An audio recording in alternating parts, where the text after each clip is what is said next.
Hello, I am Steven and I study chronology. Today I am doing a video on Blair's chronological tables. I'm going to be reading the preface to this book. The edition that I'm reading is the revised and enlarged tables, and that was published in 1856.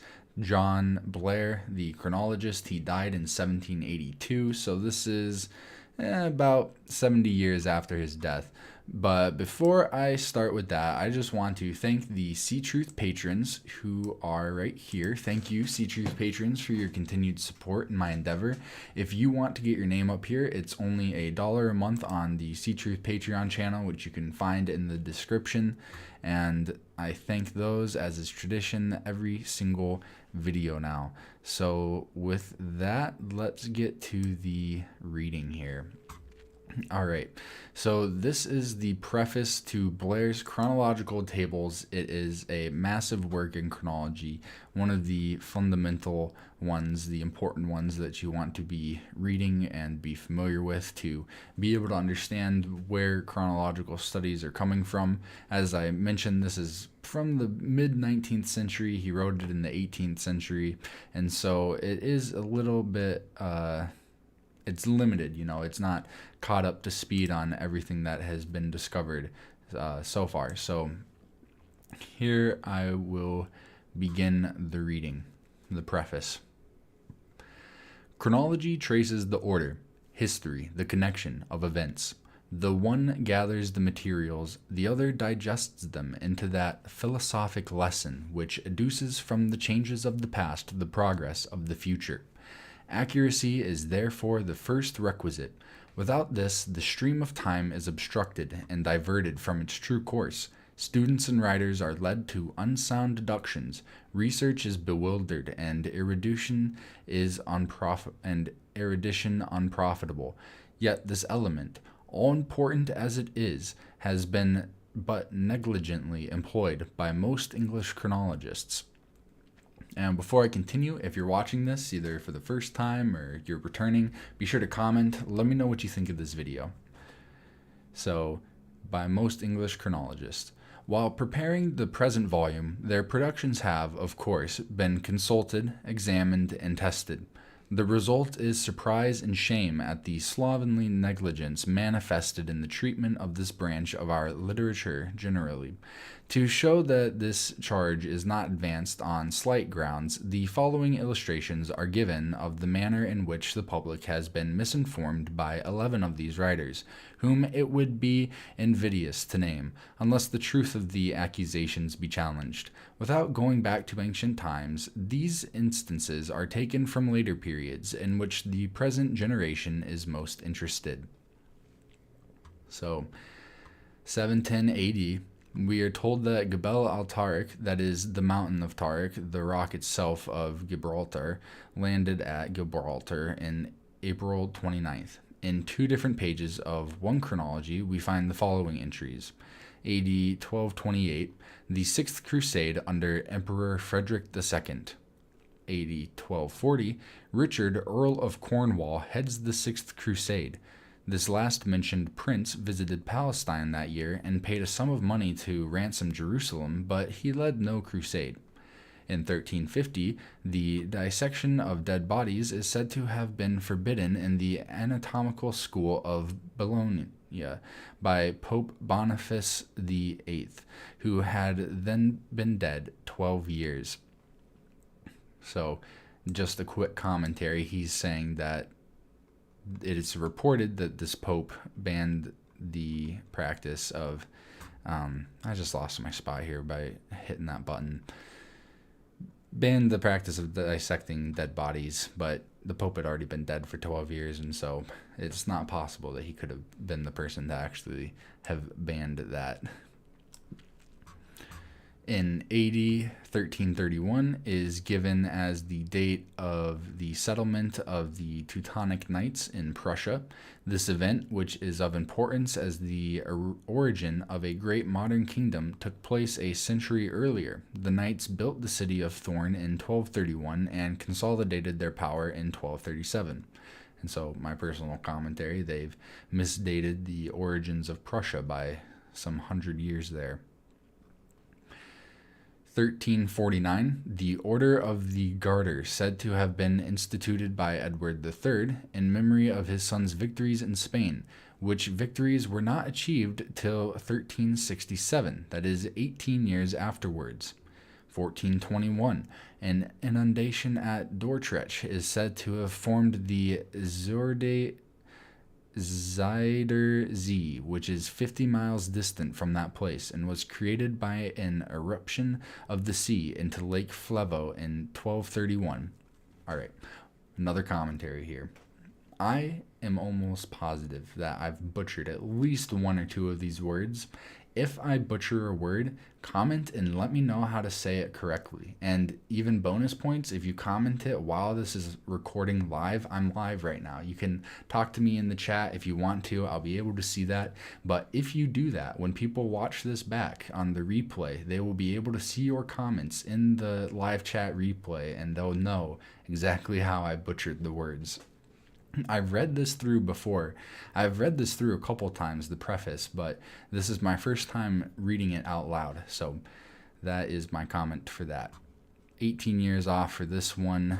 Here we've got this in 1231. All right. 1692. According to Bishop Burnet, a contemporary writer, the massacre of Glencoe was perpetuated in the month of February 1692 and was so notorious as to be made a subject of parliamentary inquiry. Yet there is the following confusion in the dates assigned to it by different chronologists. 1691, March 9th by one, May 9th by another. 1692 is January 31st, 1693, January 31st by one, February 12th by another. So, 1799, the death of Pope Pius VI is stated by one chronology to have taken place August 19th, and in the next page, September 11th. Both dates are wrong, as he died August 29th. 1800, Stanislaus Augustus is placed in the list of sovereigns as King of Poland, although his kingdom was finally dismembered and annihilated in 1795, and he himself died in 1798. 1807, July 18th, Copenhagen bombarded by an English fleet under Parker and Nelson, an event well known to have occurred April 2nd, 1801, and that Nelson fell at Trafalgar October 21st, 1805. From 1799 to 1813, with the exception of the 2 years 1801 and 1806, Victor Amadeus is said to have been king of Sardinia, where no sovereign of that name had reigned since 1796. 1814, Charles John is said to be king of Sweden. Charles the 13th was then king, and it was not till after his death in 1818 that Charles John succeeded. In Portugal, the following succession of sovereigns is given. 1813, Maria Frances Isabella is queen. 1814, John Maria Louis Joseph, king. 1815, Maria Louis Joseph is king. 1816, Maria Frances Isabella, queen. During this period, Maria Isabella was the reigning queen, but from her state of mental imbecility, her son was regent. On her death in 1816, he became King John VI. From 1809 to 1814, Ferdinand IV is called King of the Two Sicilies, during which period Joachim Murat was King of Naples, one of the Two Sicilies. After his expulsion and death in 1815, the two kingdoms were reunited, and Ferdinand IV changed his title to Ferdinand I, King of the Two Sicilies. In one chronology, we find 1815, February 8th, an ambassador, Lord Amherst, sailed for China. 1816, February 8th, Lord Amherst and suite sailed from Portsmouth on an embassy to China. The last is the correct date. Even the civic dignitaries of London are misplaced with the same negligence. After having stated correctly that Auld Birch was Lord Mayor in 1815, which is 1814 to 15, with Messrs. Ley and Ray as sheriffs, he is made to serve the office again with the same sheriffs in 1816, which was the year of Auld Wood's first mayoralty, and for a third time in 1818 when Auld Christopher Smith filled the civic chair. Sir Walter Scott is well known to have been born in 1771, yet in one chronology 1751 is given as the year of his birth, and in another 1769. The Marquis of Londonderry committed suicide in 1822, a marked event which, by introducing Mr. Canning into the Foreign Secretaryship, materially influenced the destinies of the world. Yet, two of our highest authorities place it in 1824, a date which, if accepted, would involve all history from 1822 to 1827 in inextricable confusion.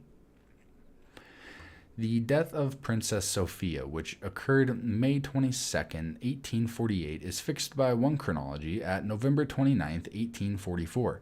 Even so late as 1853, we find Frederick, Viscount Melbourne, who died that year, mistaken for his brother William, the former Prime Minister, who died in 1848. These are a few specimens out of many hundreds of similar errors which are now in current circulation among us, some of them sanctioned by great names, whose authority the everyday consulter of their works accepts with habitual and implicit confidence. They are not errors of the press, but indicate a want of research and a hasty, unscrutinizing adoption of presented allegations. It would be presumptuous to arrogate infallibility in the volume now offered to the public. It must, have the imperfections incidental to human weakness, but the vigilance which has detected so many grave anachronisms in others may be accepted as a pledge that it has been no less exerted to prevent a recurrence of them here. The most trustworthy authorities in our own, in ancient and in modern languages, have been consulted, mostly in the originals, to render this work at once comprehensive and accurate. The Fasti, Hellenici, and Romani of Clinton have been invaluable guides, and with Usher and Hales, and occasionally Pausanias and Herodotus, have furnished the chief materials for the chronology of Palestine and early Greece. They have contributed also to that of the primeval East and Egypt, assisted by and compared with the often contradictory but always useful information supplied by Idler, Lepsius, Bunsen, Layard, and occasionally Eusebius. L'Art de Verifier les Dates has also been consulted, but not with such extensive advantage as its reputation promised. The early dates of Rome have been supplied by comparing Livy, Dionysius of Halicarnassus, and Niebuhr with Clinton and other chronologies. For the Roman and Byzantine empires, Gibbon, Clinton till 641 AD, Eckel, Niebuhr in his lectures till 478 AD, Heron, Finley, and Copin have furnished copious material, and for Gothic Italy, Cassiodorus. For the history of the Saracens, Ockley, and for the Crusades, Wilkin have been collected with Gibbon. For our own country, the Saxon Chronicle, Bede, Sharon Turner, Lappenberg, William of Malmesbury, Hume and Smollett, Burnet, Sir Harris, Nicholas, and especially the Oxford chronological tables, which are deservedly exempted from our general censor. For the latter years, annual registers, contemporaneous journals, and newspapers are the fund from which our stores have been drawn. The work of Ctruth has been all sufficient for Germany and the North, and has also supplied much for France, aided by the tablets Chronologiques of Serres, and the recently published Chronologie Universelle of Dres. The indefatigable and honest Muratori has arranged with admirable precision in his Annali d'Italia the transactions of a country which was for ages the battlefield of Europe, and the wars of whose pettiest principalities were generally connected with those of the mightiest potentates then striving for mastery in Christendom. On the history of the Church, information has been principally derived from Neander's History of Christianity, Ranke's History of the Popes, and Riddle's Ecclesiastical Chronology. For Spain, Conde and Mariana have been collected and, wherever possible, reconciled. In addition to these main sources, many others have been referred to as occasion required.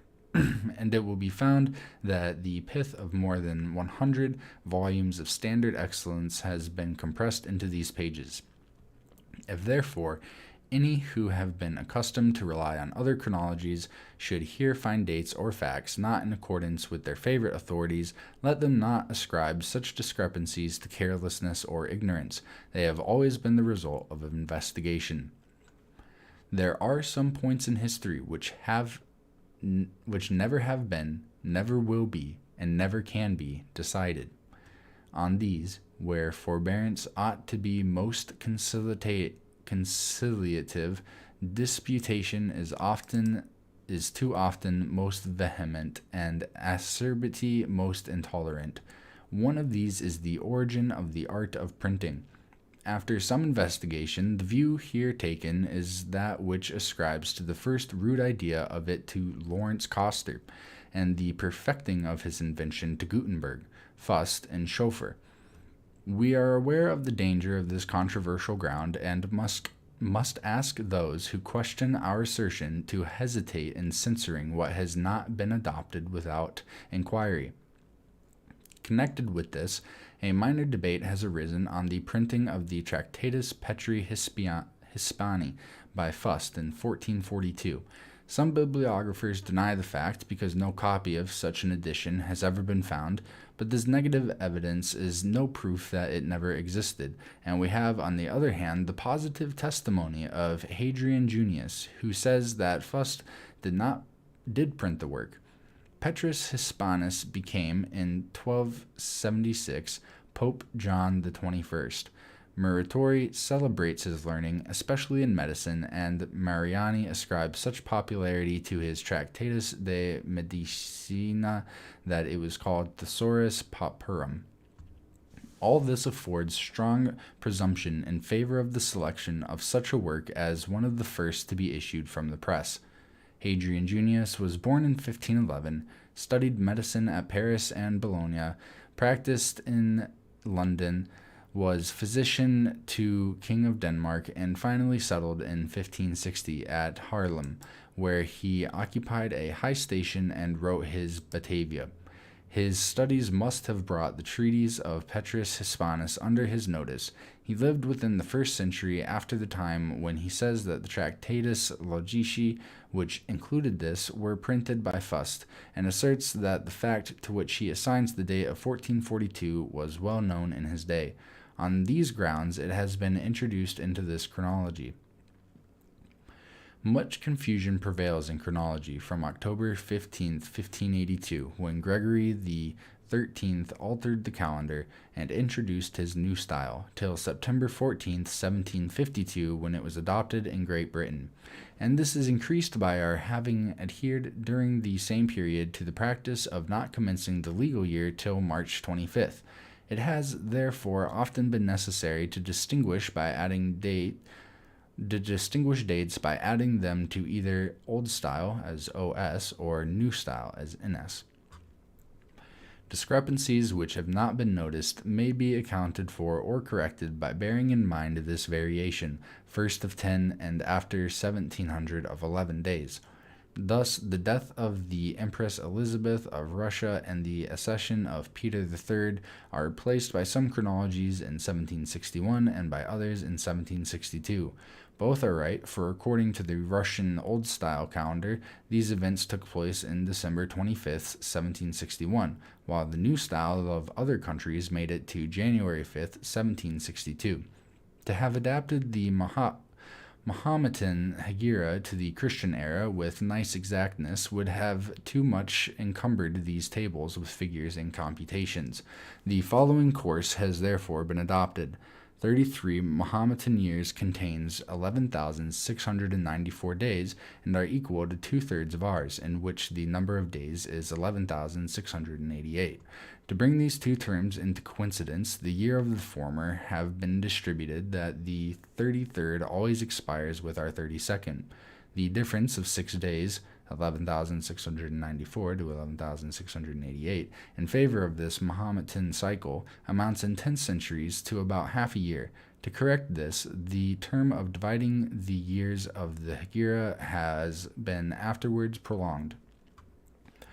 That a sufficiently approximate date for all the common purposes of chronology has been thus obtained may be seen in the present year to 1856.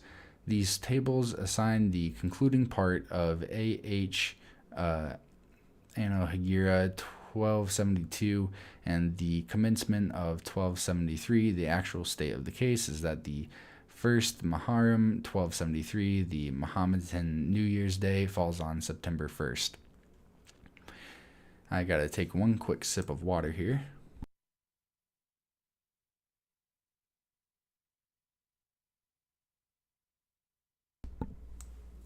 All right. In stating the ages of eminent persons at the time of their decease, the abbreviation AT should always denote the current, not the completed year of the individual's life. But hitherto it has been so indiscriminately used that absolute precision has been found in some cases unattainable. Where it could be obtained, the rule has been observed in these pages. At this point, the discordances of bibliographical dictionaries, chronologies, registers, magazines, journals, and newspapers are such as would be incredible to those who have not examined them. The sculptor Nollekens, for instance, is said by one authority to have died in 1772 at the age of 35, while others correctly prolong his life to his 86th year in 1823.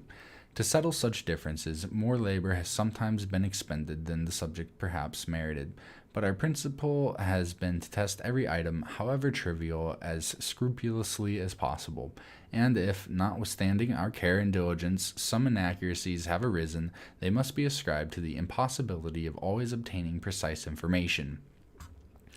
The titles by which eminent public men are historically or popularly known have in some instances been anticipated a few years to avoid expletive repetition.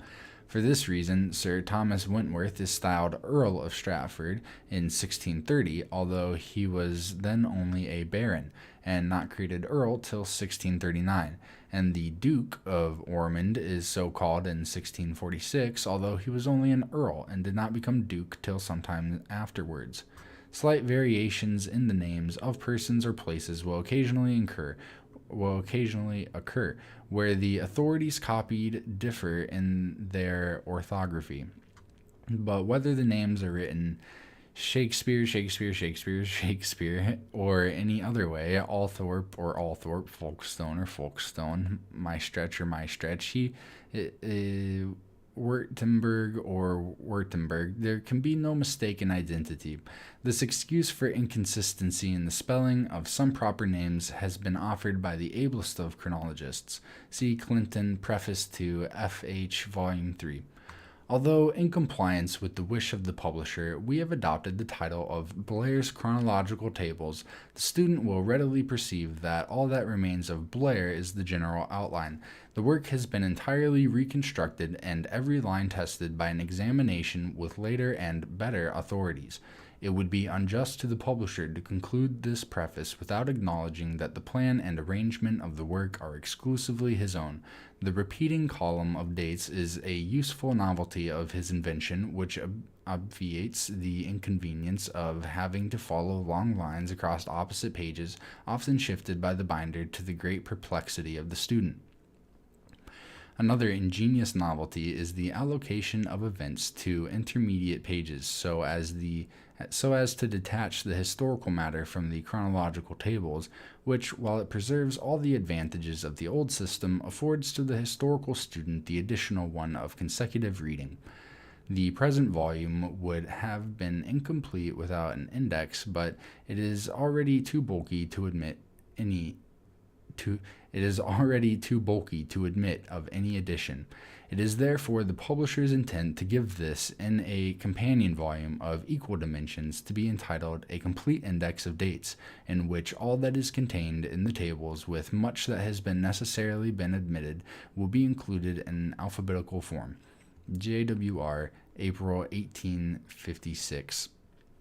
And here they have a list of abbreviations, but that is the end of the preface. And then it starts the actual book here. And really, it goes straight into the tables. So I will just quick read this opening part. The chronology, okay, this is chronological tables. The chronology of the first ages of the world is full of uncertainty. Dr. Hale's Analysis of Chronology, Volume 1, page 3, has enumerated 120 different epochs of the creation, the earliest 6984 and the latest 3616 years BC. The like confusion prevails as to the date of the Noachian deluge, which is assigned to 15 different periods between the years 3246 and 2104 BC. From the best authorities, we learn that Assyria and Egypt were the first seats of civilization, but respecting their early history, we have no satisfactory information. That of Egypt is carried back by some writers to periods incredibly remote. Several of the dynasties registered by Manetho probably existed together, ruling in different divisions of the country. Neither Cecrops nor Danaus nor the rest of the Egyptian immigrants carried with them into Greece any indications of their having lived among a people who had been progressing for 2,000 years. From these two sources, organized society spread into Phoenicia, Palestine, and Greece, and thus gradually onward. The following tables exhibit this progress in the most systematic order that can be ascertained. In the first three columns are shown the various epochs given to them by our leading chronologists, Usher, Hales, and Clinton. Their discrepancies are often considerable, but the general course of events is discernible through them. And that is the introduction to the tables. So thank you all for watching. I appreciate your viewership. Again, comment, let me know what you think. I also have the Ctruth store is now up too. So I've got Ctruth merch. It's kind of messed up from the green screen, but there's a link to that in the description as well. I'm trying to see if there's anything else worth mentioning. Here I remember reading this. This is talking about from this point on, history becomes a bit more connected and understandable. So it says, history begins at this period to be more clearly connected and to furnish more trustworthy details. Chronologists approach so nearly to harmony with each other that it will not be necessary to note their variations except in some particular cases. The dates adopted in the following tables are generally those which Mr. Clinton has deduced from the best authorities or supplied the means of calculating. Some of them may be questionable, but we have no materials for a more correct system. In the Assyrian column are introduced the names and dates of monarchs derived by Mr. Laird from inscriptions discovered by him. These may be collated and compared with the line of rulers as chronicled by Eusebius and others. And then that is it. So yeah, be sure to comment, like the video, share it with whoever you think will enjoy it, become a Ctruth patron. It's only $1 a month, and I will talk to you all next time.